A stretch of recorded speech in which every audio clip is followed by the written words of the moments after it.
මට කියන්න දෙයක් තියෙනවා. ඔයා බලපු විදියට මට ඒක තේරුණා. මම ගුරුකඩයක් නෙවෙයි. කාලය හැමදේම වෙනස් කරනවා. ඒක වැඩි හිතන්න එපා. මගේ ෆෝන් එක ඕෆ් වෙලා. ඔයා දැන් මේනවාද? මෙන්න මේ ටික අපි කොහොමද ඉංග්‍රීසි වලින් කියන්නේ? අපි අද මේ වීඩියෝ එකෙන් බලමු. මට කියන්න දෙයක් තියෙනවා. I have something to say. I have something to say.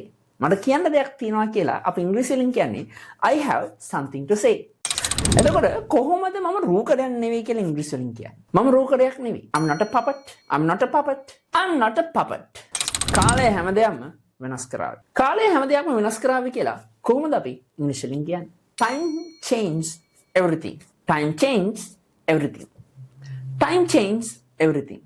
ඒක හිතර ගන්න එපා. ඒක හිතර ගන්න එපා. Don't take it to heart. Don't take it to heart. Don't take it to heart. Phone එක ඕෆ් වෙලා. ෆෝන් එක ඕෆ් වෙලා කියලා කොහොමද අපි ඉංග්‍රීසි වලින් කියන්නේ? අපිට මේක ඉංග්‍රීසි වලින් කියන්න පුළුවන් phone is dead. එහෙම නැත්නම් අපිට මේක කියන්න පුළුවන් phone is switched off. Phone is switched off. Battery බැහැලා නම්. ඒ කියන්නේ බැටරි හොඳටම බැහැලා නම් අපිට කියන්න පුළුවන් phone is dead කියලා. ෆෝන් එක switch off කරලා නම් ඒ කියන්නේ ඔයා ඒක off කරලා නම් අපිට කියන්න පුළුවන් phone is switched off. ඔයා දැන් එනවද?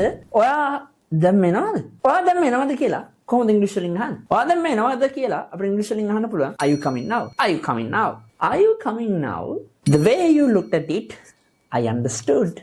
The way you looked at it, I understood. The way you looked at it, I understood. ඔයා බලපු විදියට මට ඒක තේරුණා. බලපු විදියට මට ඒක තේරුණා කියලා කියන්නේ the way you looked at it, I understood.